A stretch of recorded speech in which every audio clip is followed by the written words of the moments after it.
Welcome to Fayetteville in Focus, our show highlighting stories from around town. Every 2 weeks, a new episode will air on FayTV, the City of Fayetteville's government access channel. FayTV airs on Channel 7 on Spectrum Cable. It's also streamed online at faytv.net.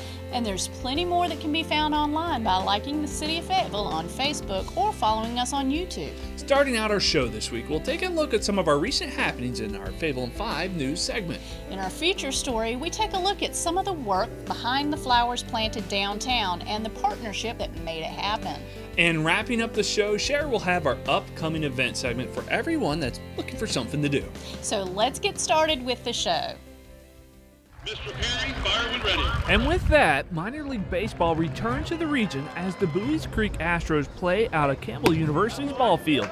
And during the first month of the season, they've already taken an early lead with 12 wins and 6 losses. The team will be playing at Campbell University until the City of Fayetteville completes construction on a new ball field in the heart of downtown Fayetteville. The team is expected to move to Fayetteville in the summer of 2019, and by then, they'll change their name and mascot. A naming contest in early April brought in more than 1,400 suggestions. The Astros will narrow the suggestions down to the top 6 and plan to relaunch a 2-week naming contest in May. Later this fall, the new name and logo for the team will be unveiled. To stay up to date on the new stadium construction, visit fayettellenc.gov/baseball. The Human Relations Commission recently held their annual Community Recognition Awards reception. The event honors residents who contribute to the community and promote fairness, equality, and unity. And all 10 awards were handed out in categories ranging from the Youth Award to the Business Award. This year, the Human Relations Lifetime Achievement Award was presented to State Representative Elmer Floyd, who served as the Fayetteville Human Relations Director for 28 years. Shawcroft Road has temporarily reopened with a stone surface and paved roadway. The opening of Shawcroft Road was completed a week ahead of schedule and just in time for the Easter weekend. The goal of the project was to help ease residents' commutes and relieve the traffic volume on Cottage Way Extension. Motorists will experience delays while the paving operation continues. A section of Shawcroft Road was washed out during Hurricane Matthew and was the only entrance for the Kings Grant community. A temporary culvert was added to allow Shawcroft Road to reopen to traffic. With the temporary reopening of Shawcroft Road, Cottage Way Extension will be closed. Later, Shawcroft Road will close for permanent repairs, and Cottage Way Extension will once again be used as a detour. You can probably hear all the traffic going by us right now. So there's a lot of traffic going by, so it's definitely a benefit to the community to have this road open. To follow the timeline on this project or other projects related to the recovery efforts of Hurricane Matthew, visit fayettellenc.gov/roads, where the project status of each project is updated weekly.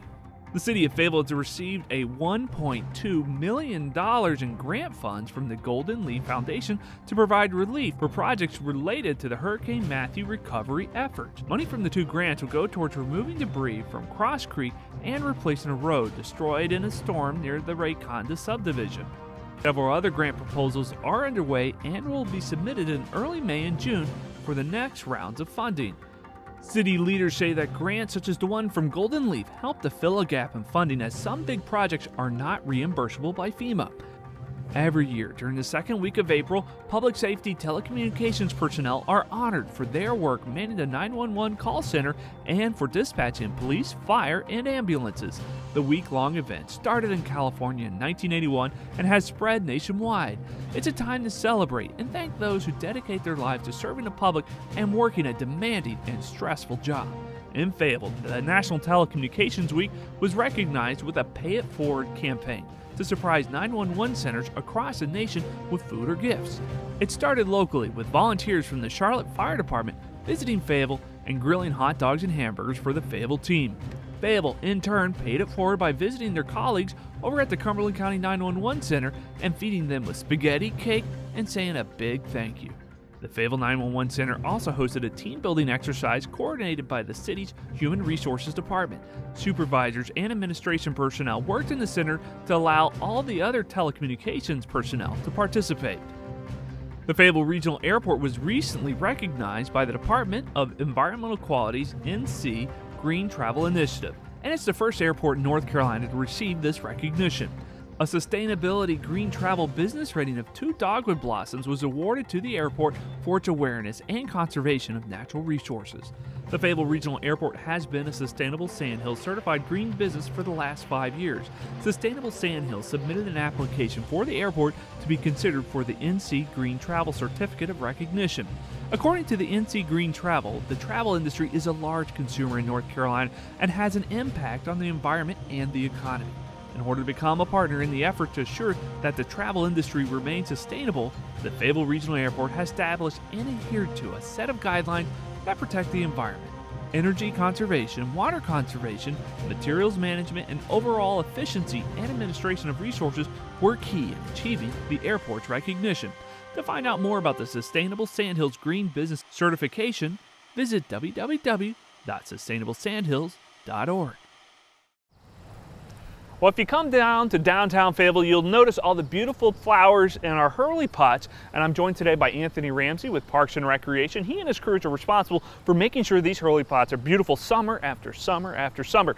But this year, they did something a little bit different. They reached out to Fayetteville Technical Community College and the Horticulture Department and the Horticulture Club to do the plantings. Now tell me, Anthony, why did the City of Fayetteville reach out to the Horticulture Department at Fayetteville Tech? One of the reasons was that they had the knowledge and the staff to make the design possible, and also they had the students that's willing to learn and get hands-on experience in doing the floral arrangement for the Hurley Pots. Well, why don't we take a look at some of the work that's been going on to make sure these blooms are ready for the summer.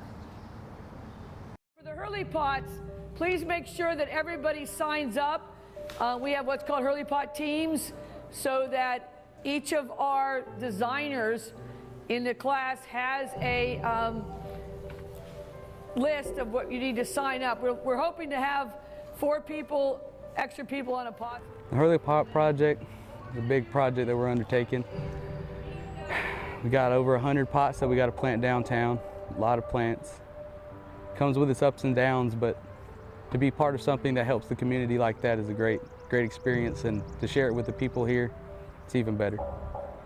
Students were really excited about doing this project because they had an opportunity to work with the city in collaboration with the city employees and the downtown, as well as our program.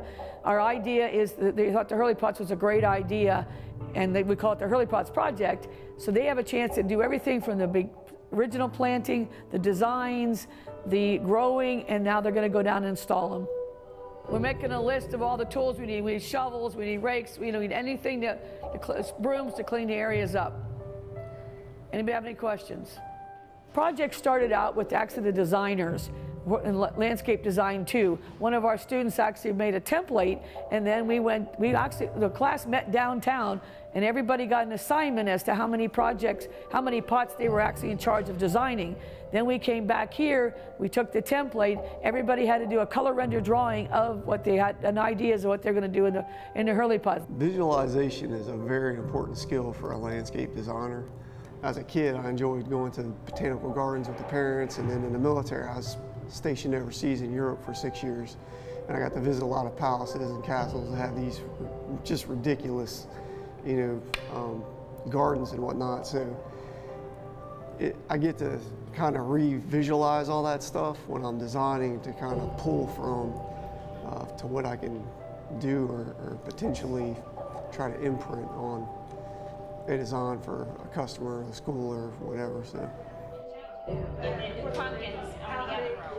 Started the plants in landscape design 2. We designed them, we had lists of plants. We're going with the regular design for the fillers, thrillers, and spillers, where you have one plant that's tall and upright and really dramatic, and then we have the fillers, which fill in the area with green or foliage, and then the spillers, which spill over the pot and kind of create a nice cascade effect. Then we actually made an inventory and grew the plants to match what the students had selected. Then after so that's landscape design 2 class.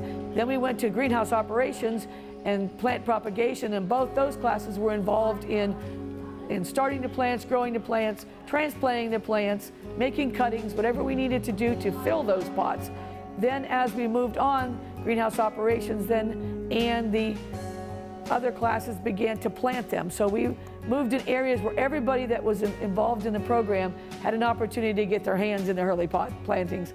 And so we've got the designs, we've got 86 pots planted at this moment, so that we can go just take those down and drop them in place and plant around them. And as they grow, they're going to start spilling over the edges of the pots. But we need to, so we're going to plant according to crews.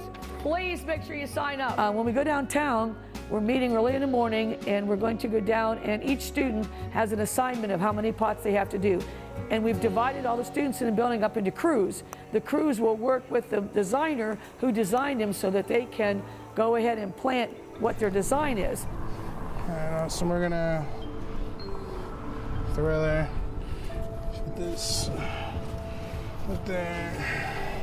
Well, today we're working on the Hurley Pots downtown, trying to make all these look real good for the up and coming things coming downtown. Get one more in there, that'll be good.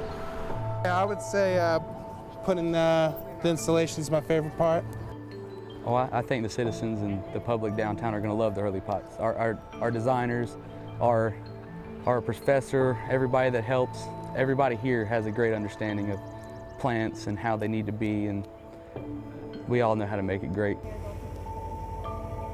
You'll see a little bit of pinks, you'll see a little bit of reds, but you'll really notice that there's a little bit of purple, there's a little bit of green, and a little bit of yellow in each pot. Right now we've got some geraniums, we've got some purple potato vine, we have fountain grass, some coleus. It's going to do a couple things to the community other than just being new plants. It's going to bring a lot of life, a lot of color to the city. And I know the Dogwood Festival is coming up right after we plant them, and that's going to really liven up that. I hope the thousands of people love it as much as we do. I'm almost dead sure they will. And I'm just glad I can be a part of it. Feels good to get the name out for the program. We have little signs that are going to be planted in these so people can see them when they walk by them. It's a big undertaking that we took over, and the ups and downs that came with it. It's a lot of coordination that comes with it, trying to get people in the right areas and all the moving of the plants from a seed to a giant plant. It's a very, very long, tedious process behind the scenes that no one really sees. But it's really fulfilling when you see a seed turn into a plant and you get to share it with the community. You know, being a part of the Hurley Pot project makes me feel like I give back to the community. It gives team building. I've met a lot of good people here, people from all different races, different cultures. So I like the team building aspect. With me being prior military, it gives me part of being a part of a family. So that gives back here, gives back to the community, and it just makes everything grow. Being that I usually go downtown to have a glass of wine every now and again, and you see the Hurley Pots, and I'm like, oh, you know, they need to do something with it. So when Dr. Pouchet offered this to us, I was like, okay, that'll be good. We can give something back to the community, put our little spin on it, and just something beautiful to look at while you're downtown, sucking in downtown Fayetteville.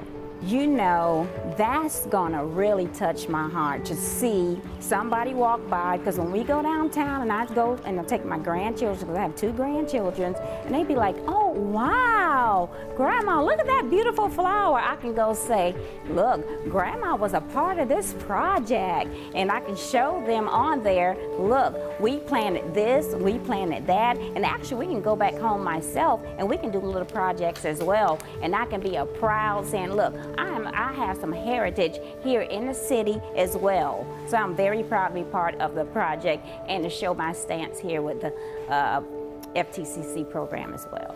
So as we work through, we're hoping that this collaboration with the city will continue on, because we saw, when we were walking downtown, we saw some great areas that we'd like to be involved with, and I believe that from our work with the employees that we've talked to, they're excited about working with us.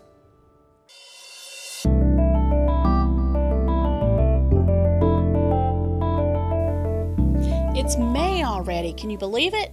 There's plenty of things coming up that's going to pique your interest. To kick things off, the Fort Bragg Fair will open its gates on Thursday, April 27th, and will run through May 14th. It's 2 weeks of fun and excitement for the whole family. There'll be plenty of carnival rides and live entertainment, which are all included in the admission price. The fair is open to the public with easy access off Bragg Boulevard, and parking is free. Gates open at 5 p.m. Monday through Friday and 1 p.m. on Saturdays and Sundays. For more information and ticket prices, visit www.bragg.armymwr.com or call 910-396-9126. Kids Fest is another great spring event that your kids will love. Fayetteville Cumberland Parks and Recreation sponsors this free event where kids can enjoy arts and crafts, games, and inflatable attractions. Several community agencies will be on hand with family-based information and goodies. Food will be available for purchase. Kids Fest takes place at Festival Park on Saturday, May 6th from 10 a.m. to 2 p.m. To get more information, call 433-1547. There are many other activities for all ages and interests that are offered through Fayetteville Cumberland Parks and Recreation, from hiking and kayaking trips for the adventurous to nature story time, crafts, and exploration for the younger kids, as well as programs and activities for seniors. For the history enthusiasts, be sure to check out the Fayetteville Area Transportation and Local History Museum, which is the hub for history in downtown Fayetteville.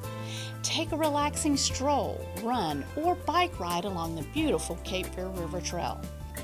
To learn more about all the programs and activities offered through Fayetteville Cumberland Parks and Recreation, visit fcpr.us. Well, this will wrap up this episode of Fayetteville in Focus. We hope you've enjoyed it. If you'd like to watch this or any other FayTV programming, visit us on the web at faytv.net. So remember, like us on Facebook, subscribe to us on YouTube, and keep watching our live stream on our website or on Spectrum Cable, Channel 7. Thank you for watching FayTV.